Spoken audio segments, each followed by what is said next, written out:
ایمان والا کہے گا کہ جب میرے اللہ نے مجھ پر روزہ فرض کیا تو آنکھ بند کر کے کہوں گا اس میں نہ جانے کتنے فائدے ہوں گے، اور ہیں فائدے لازماً، اخلاقی فائدے الگ، جسمانی فائدے الگ، صحت کے فائدے الگ، نہ جانے کتنی بیماریوں کا علاج روزے میں ہے۔ بلکہ میں نے کتاب پڑھی تھی، اور کتاب لکھنے والا کمیونسٹ رشیا کا، ماسکو میں کتاب لکھی ہے روسی زبان میں، اور ریسرچ اس نے کیا ہے کہ ڈائٹنگ، یہ جو مسلمانوں کا روزہ ہے، اس روزے سے فائدے کیا کیا ہوں گے۔ یعنی وہ لکھ رہا ہے میں تو نہیں مانتا اسلام، میں تو خدائی کو نہیں مانتا، وہ تو کمیونسٹ ہیں، لیکن میں پھر بھی دیکھوں گا۔ ریسرچ کرنے والا جب اوپن مائنڈ کے ساتھ ریسرچ کرتا ہے، پھر وہ نہیں دیکھتا ہے کہ میں تائید کر رہا ہوں یا تردید کرتا ہوں، وہ جو حقیقت آئے گا وہ بیان کرے گا۔ حقیقت یہ ہے، میں چاہے اس کو مانتا ہوں یا نہیں، میں اس کا بلیو نہیں کرتا، مگر حقیقت یہی ہے۔ تو اس نے لکھا تقریباً 200 بیماریوں کا علاج روزے میں ہے، اور لسٹ بھی دی اس نے، فلاں بیماری کا کاز یہ ہے، روزہ جب رکھیں گے تو یہ ہوگا۔ اس میں کامن بیماریاں، بلڈ پریشر ہے وغیرہ وغیرہ، یہ جو ہیں معدے کی جتنی بیماریاں، ان بیماریوں میں سے اکثر بیماریوں کا علاج اس نے کہا روزے سے ہو جائے گا۔ لیکن روزہ جو ہے وہ صحیح ترتیب کے ساتھ رکھا جانا چاہیے۔ تو روزہ اللہ کا بہت بڑا احسان ہے جو بندوں کو عطا کیا کہ یا اللہ آپ نے ہم کو کھانے پینے کے مزوں سے تھوڑا الگ کر کے پھر ہم کو اپنے بدن کی حالت ٹھیک کرنے کا موقع عطا فرمایا۔ اس لیے روزہ نعمت ہے، روزے کو بوجھ نہیں سمجھنا چاہیے۔ اور ساتھ میں اللہ کہتا ہے اے ایمان والو، میں نے تم پر روزہ لازم کیا ہے، اور تمہیں پر نہیں، ساری قوموں پر میں نے روزہ لازم کیا، اور فائدہ اس کا ہے کہ تم متقی بنو گے، اور جو متقی بنو گے تو دنیا میں بھی کامیاب اور آخرت میں بھی کامیاب۔ اور اللہ کے نبی نے فرمایا من صام رمضان ایمان و احتسابا، جس نے رمضان کے روزے رکھے ایمان و احتساب کے ساتھ۔ کیا مطلب؟ ایک انسان نے کھانا کھایا نہیں کھایا، ڈاکٹر نے کہا تھا کل شام کو آپ کو سٹی سکین ہوگا، آپ ایک پہلے دن سے کھانا نہیں کھائیں گے، جناب بالکل میں رہوں گا فاقے، اور اگلے دن شام تک میں فاقہ رکھوں گا۔ یہ جو فاقہ ہے یہ اللہ کے کہنے سے نہیں ہوا، ٹھیک، یہ سامہ رمضان نہیں ہوا۔ ایمان و احتساباً کا مطلب یا اللہ میں کھانا کھاتا شوق سے، آپ نے بند کر دیا میں نہیں کھاؤں گا، پھر بھوک لگی اور بھوک میں بے قراری ہو گئی، پھر اپنے آپ کو کہتا ہے برداشت کرو، اور خوشی کے ساتھ برداشت کرو، اور خوشی کے ساتھ برداشت کرو گے اس لیے کہ آگے تمہیں بڑا انعام ملنے والا ہے۔ اگلے انعام کی امید پر خوشی سے روزے کی بھوک اور پیاس کو برداشت کرنے کا نام احتساب ہے۔ سمجھیں پہلے اس کو سمجھ لیں پہلے۔ خدا نخواستہ دانتوں میں درد ہو گیا، ڈاکٹر کے پاس گئے، انہوں نے کہا نکالنے کے بغیر کوئی چارہ کار نہیں۔ ہم نے کہا ٹھیک ہے، اب کیا کرنا ہوگا؟ کہنے لگا آپ تیاری کر کے آئیں، فیس اتنی ہوگی، ٹائمنگ یہ ہوگی، درد ہوگا، خون نکلے گا، اور دوائیاں کھانی پڑیں گی وغیرہ وغیرہ، اور ہم کوشش کریں گے کہ آپ کو انفیکشن نہ ہو۔ ٹھیک، پہنچ گئے ہم ڈاکٹر کے پاس۔ آج تو آپ پہلے انجیکشن کریں گے تو بے ہوش کرتے ہیں، پہلے زمانے میں بے ہوش نہیں کرتے تھے جب انجیکشن دریافت نہیں ہوا تھا۔ میڈیکل سائنس کے جو بڑے بڑے کارنامے ہیں وہ ہزاروں ہیں، ان میں سے ایک بڑا کارنامہ ہے ایسی دوائی کا ایجاد جس کی وجہ سے سرجری میں تکلیف نہیں ہوتی۔ یہ میڈیکل سائنس کا بہت بڑا کارنامہ ہے۔ اس کے نتیجے میں کیا ہوتا ہے، یہ جو خطرناک سرجریاں ہوتی ہیں ان خطرناک سرجریوں میں وہ تکلیف نہیں ہوگی جیسے دانت نکالنا۔ مجھے واقعہ یاد آ گیا، میں بیچ میں سناتا ہوں۔ حضرت عائشہ صدیقہ رضی اللہ تعالیٰ عنہ کے بھانجے کا نام ہے عروہ۔ حضرت عائشہ رضی اللہ تعالیٰ عنہ کی بڑی بہن کا نام ہے اسما۔ اسما حضرت زبیر کی بیوی ہیں۔ حضرت زبیر جناب رسول اکرم صلی اللہ علیہ وسلم کے پھوپھا زاد بھائی ہیں۔ تو زبیر اور حضور نبی علیہ السلام آپس میں ہم زلف ہو گئے۔ حضرت اسما کا بیٹا ہے، اس بیٹے کا نام ہے عروہ، یہ حضرت عائشہ کا بھانجا ہو گیا، یعنی حضرت عائشہ ان کی خالہ ہو گئی۔ عروہ نے ساری زندگی حضرت عائشہ کے ساتھ گزاری کیونکہ حضرت عائشہ کی اپنی اولاد نہیں تھی۔ یہ عروہ کا محل آج بھی مدینہ شریف میں ہے کھنڈرات کی شکل میں گیا ہوں اس میں، وہ کہتے ہیں قصر عروہ۔ حضرت عائشہ صدیقہ رضی اللہ عنہ کی حدیثیں جو امت کو ملی ہیں ان میں میجر تعداد اسی کے ذریعے سے ہے، یعنی حضرت عائشہ کی حدیثیں جو انسانوں تک پہنچی ہیں ان میں جن لوگوں کے ذریعے سے وہ حدیثیں آگے آئی ہیں ان میں سب سے زیادہ تعداد اسی عروہ کے ذریعے سے ہیں۔ خیر، اس عروہ کو ٹانگ میں کوئی تکلیف ہو گئی، ٹانگ میں تکلیف ہو گئی۔ اس زمانے کے علاج کرنے والوں نے فیصلہ کیا کہ آپ کی ٹانگ کاٹی جائے گی، لیکن چونکہ اس وقت ایسی دوائی ایجاد نہیں ہوئی تھی کہ ٹانگ کو بے ہوش کرتے پھر کاٹتے، اس لیے حکیموں نے کہا کہ صاحب آپ کی ٹانگ کاٹی جائے گی آرے سے۔ آج بھی جب سرجری ہوتی ہے تو آرے سے ٹانگ کاٹی، اور کیا کیسے کاٹیں گے؟ اب ہو سکتا ہے آج کوئی لیزر ویزر آیا ہوگا تو جس کی وجہ سے جلدی کٹ جاتی ہوگی، ورنہ تو اصل میں آرے سے کاٹنی ہے۔ تب جب ہڈی پر آرا چلے گا تو کیا ہوگا؟ لہذا حکیموں نے طے کیا کہ حضرت آپ برداشت نہیں کر پائیں گے جب ہم آرا چلائیں گے، تو اس لیے ہماری تجویز یہ ہے کہ آپ تھوڑی سی شراب پئیں، آپ نشے میں آ جائیں گے، اور اس کے بعد ہم آپ کی ٹانگ کاٹیں گے۔ تو انہوں نے سننے کے بعد کہا غور کرتا ہوں، سوچنے کے بعد فرمایا جائز تو ہے کہ میں سرجری کے لیے شراب پیوں گا تاکہ میری ٹانگ کٹے، جائز ہے۔ اور جائز کہنے کا ان کو حق تھا، کیونکہ وہ معمولی انسان نہیں تھے، وہ معمولی انسان نہیں ہے۔ صحابہ کرام کے بعد سب سے اونچا طبقہ کون سا ہے؟ ان کو کہتے ہیں تابعین۔ صحابہ کرام کے بعد سب سے اونچا طبقہ ان کو کہتے ہیں تابعین۔ تابعی اس انسان کو کہتے ہیں جس نے ایمان کی حالت میں صحابی کو دیکھا ہو، اس کو تابعی کہتے ہیں۔ اور تابعین کے اچھے ہونے کی ضمانت اللہ کے نبی علیہ السلام نے دی ہے۔ حضور نے خود فرمایا سب سے بہترین زمانہ میرا ہے، اور اس کے بعد وہ زمانہ سب سے بہترین ہے جو اس سے ملا ہوا ہے، وہ تابعین کا زمانہ ہے۔ تو تابعین صحابہ کرام کے بعد سب سے اونچا طبقہ ہے۔ ان تابعین میں سے 7 آدمی سب سے ٹاپ ہیں، 7 آدمی۔ ان 7 آدمی میں عروہ بھی ہے، تو یہ معمولی انسان نہیں ہے، وہ 7 ٹاپ کے انسان۔ جیسے ہم صحابہ کرام میں کہتے ہیں سب سے اونچا درجہ ہے صحابہ کرام میں ان 10 صحابہ کرام کا جن کے متعلق اللہ کے نبی نے فرمایا یہ جنتی۔ ان 10 صحابہ کرام میں زیادہ اونچا طبقہ ہے 4 خلفاء راشدین کا، اور خلفاء راشدین میں سب سے اونچا پھر مقام ہے حضرت صدیق اکبر کا، پھر حضرت عمر فاروق کا، پھر حضرت عثمان کا، پھر حضرت علی کا۔ یہ ترتیب ہے، جو خلافت کی ترتیب ہے وہی فضیلت کی بھی ترتیب ہے۔ اگرچہ حضرت علی رضی اللہ تعالیٰ کے اندر کچھ کمالات اتنے زیادہ ہیں کہ وہ دیگر صحابہ میں نہیں تھے، لیکن خلافت کی ترتیب کے مطابق فضیلت ہے۔ اسی لیے اورا شریف میں پڑھتے وبی صدیق وبی الفاروق وبی ذوالنورین وبی المرتضیٰ ائمہ۔ تابعین میں سب سے اونچا درجہ جن 7 آدمیوں کا ہے، ان 7 آدمیوں میں عروہ بھی ہے، عروہ بن زبیر رضی اللہ تعالیٰ عنہ۔ عروہ نے کہا مجھے سوچنے دو، پھر کہا انہوں نے کہ ٹانگ کاٹنا نہیں، شراب پینا جائز ہے اس صورتحال میں، مگر میں شراب نہیں پیوں گا۔ انہوں نے کہا پھر کیا ہوگا؟ کہنے لگا پھر میری ٹانگ کاٹو، میں برداشت کر لوں گا۔ انہوں نے کہا حضرت کیسے برداشت کریں گے آپ؟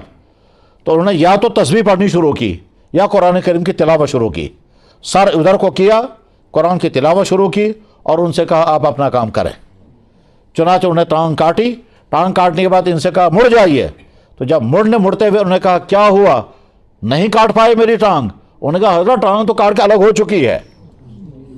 الحمدللہ مجھے محسوس نہیں ہوا، کیونکہ میرا ذہن مشغول ہو گیا قرآن کی تلاوت میں اور اسے سمجھنے میں کہ مجھے پتہ بھی نہیں چل سکا۔ ہو سکتا ہے اللہ تعالیٰ شاہ نے کرامت کے طور پر معاملہ کیا ہو۔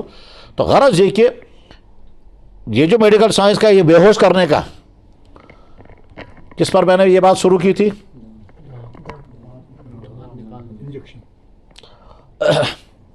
میں یہ عرض کر رہا تھا کہ اللہ نے بندوں کے لیے جب روزہ لازم کیا ہے، اس روزے میں لازماً فائدے ہوں گے۔ روس کا مصنف یہ کہتا ہے کہ روزوں کے ذریعے سے 200 بیماریوں کا علاج ہوتا ہے، تو مسلمان کیوں کہے گا میں روزہ نہیں رکھ سکتا؟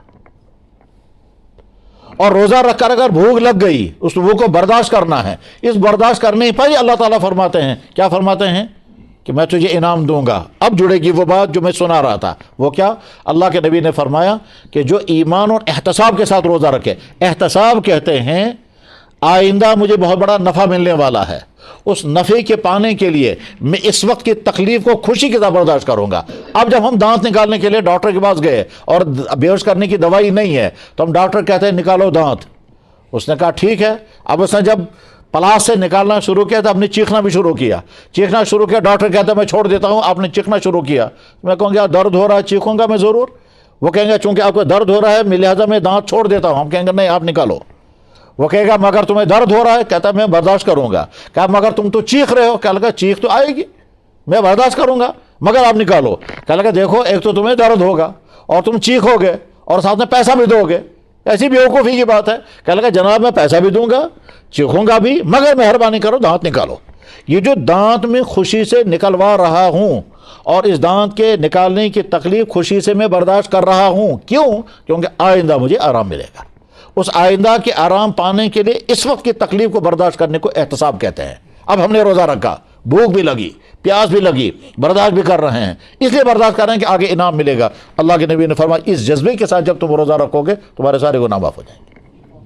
من صام رمضان ایمانا و احتسابا، جناب والا روزہ رکھنے والے تو کہتے ہیں کاش وہ بھوک لگتی، وہ تو بھوک اب لگتی ہی نہیں ہے۔ اور اللہ کے نبی علیہ السلام نے فرمایا کہ جب تم کسی انسان کو دیکھو سخت سردی میں اس نے وضو کیا یا سخت گرمی میں اس نے روزہ رکھا، گواہی دینا کہ اس کے اندر ایمان موجود ہے۔ اب رمضان اس وقت گزر رہا ہے، ایمان والوں کی 3 قسمیں ہیں۔ کچھ ایمان والے وہ ہیں جو روزہ رکھنے کو ہی تیار نہیں، ان میں سے ایک بڑی تعداد ایسی ہے جو رمضان کا مذاق بھی اڑاتے ہیں مگر اپنی محفلوں میں۔ باہر تو وہ ہمارے ساتھ ہی رہیں گے، مسلم کمیونٹی میں رہیں گے، مسلم معاشرے میں رہیں گے، وہ عورت کے شوہر بن کر رہیں گے، مسلمان بیٹے کا باپ بن کر رہے گا، مرے گا تو قبرستان میں دفن ہوگا، لیکن اپنی اس کی حالت یہ ہے کہ وہ ایمان سے نکل چکا ہوتا ہے۔ کیوں؟ تھوک خدا نہیں محسا۔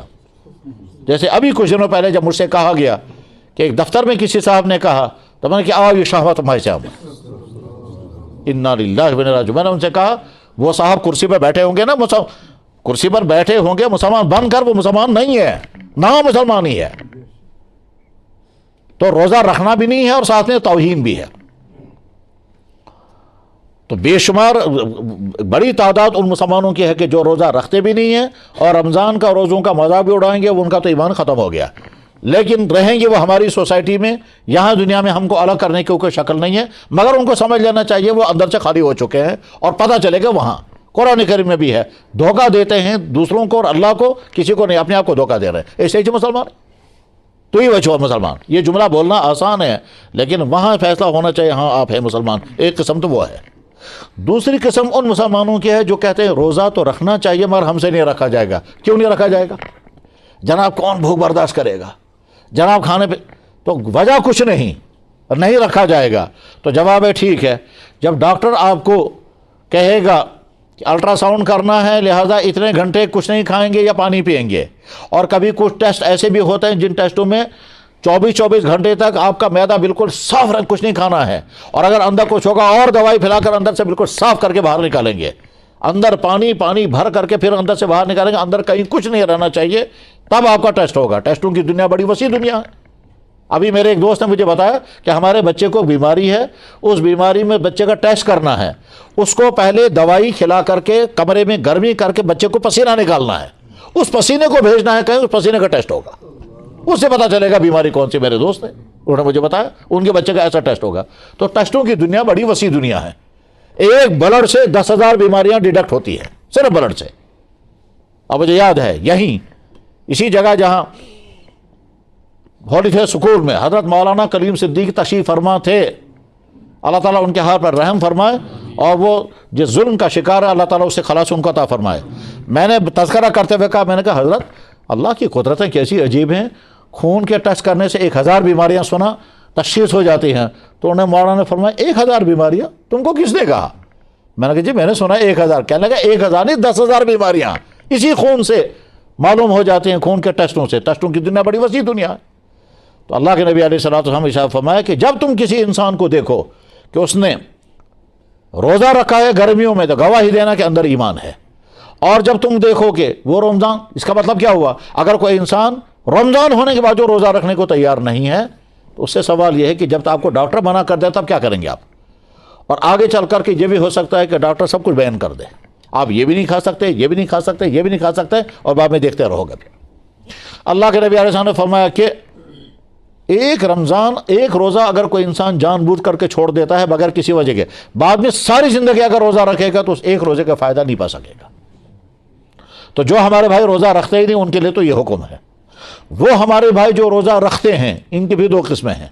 ایک بھائی وہ ہے جس نے روزہ رکھا مگر روزہ رکھنے کے باوجود نہ نماز کی پابندی، روزہ رکھنے کے باوجود نہ آنکھ کو کنٹرول، روزہ رکھنے کے باوجود نہ کان کا کنٹرول، روزہ رکھنے کے باوجود دکان میں فراڈ، روزہ رکھنے کے باوجود دفتر میں بیٹھ کر رشوت، روزہ رکھنے کے باوجود بد کلامی بھی ہے، گالی گلوچ بھی ہے، لڑائی جھگڑا بھی ہے، دھوکہ بھی ہے، فریب بھی ہے، سب کچھ ہے۔ روزہ رکھنے کے باوجود موبائل کا غلط استعمال بھی ہو رہا ہے، روزہ رکھنے کے باوجود غلط ملاقاتیں بھی چل رہی ہیں۔ تو یہ روزہ تو ہے مگر اس روزے کی ساری جان آپ نے نکال دی، اس روزے کا فائدہ کچھ نہیں ہوگا۔ اور تیسرا روزہ وہ ہے کہ جن انسان روزہ رکھتا ہے اور اس روزے کے نتیجے میں انسان اپنے اندر تبدیلی محسوس کرتا ہے، وہ ہے اصلی روزہ۔ ایک حج وہ ہے کہ حج کر کے انسان آیا تو تبدیلی آ گئی، اور ایک حج وہ ہے کہ گیا اور جیسا گیا ویسے ہی واپس آ گیا۔ اسی طرح سے ایک روزہ وہ ہے جو روزہ رکھنے کے بعد انسان کے اندر تبدیلی آ جاتی ہے، تو کوشش یہ کرنی ہے کہ ہم جب روزہ رکھیں تو ہمارے اندر تبدیلی آ جانی چاہیے، روزے کے فائدہ اور ہوگا لاجواب، اخلاقی فائدے الگ ہوں گے روزے۔ آپ دیکھیں رمضان میں نماز پڑھنے کو جی چاہتا ہے زیادہ یا رمضان کے باہر؟ رمضان میں ہمارے مسجدیں کیوں بھر جاتی ہے؟ یہ نماز جیسے رمضان کے علاوہ فرض تھی، آج بھی فرض ہے۔ رمضان کے باہر یہ فرض ادا کرنے کے لیے ہمارے مسلمان بھائی کہاں چلے جاتے ہیں؟ آج جب مسجدوں میں جگہ نہیں ملتی ہے، وہ کہاں سے آگے مسلمان؟ وہ اسی محل لے کے ہیں، وہی ہمارے ہمسائے ہیں، تو کیوں نہیں آ رہے ہیں وہ؟ جواب یہ کہ آپ کا کمال نہیں، وہ تو رمضان نے آپ کو لایا۔ اب آپ اندر پیدا کریں۔ رمضان جناب وینٹیلیٹر ہے، یہ وینٹیلیٹر آپ کو کھڑا کر رہا ہے۔ جس وقت وینٹیلیٹر ہٹائیں گے تب پتہ چلے گا آپ کا ہارٹ کام کر رہا ہے یا نہیں۔ ہارٹ بیٹھ گیا، وینٹیلیٹر سے آپ کا سانس چل رہا ہے، ٹھیک ہے، ٹھیک، وینٹیلیٹر کے سہارے سے آپ مت سمجھے ابھی زندہ ہیں۔ جس وقت وینٹیلیٹر ہٹائیں گے تب پتہ چلے گا آپ کہاں ہیں۔ تو جس وقت رمضان ہٹ جائے گا تب پتہ چلے گا آپ کہاں ہیں۔ اگر اس کے بعد بھی آپ نے اپنے آپ کو کنٹرول کیا تو سمجھے کہ آپ نے رمضان کا فائدہ اٹھا لیا، وینٹیلیٹر کا فائدہ پہنچ گیا آپ کو۔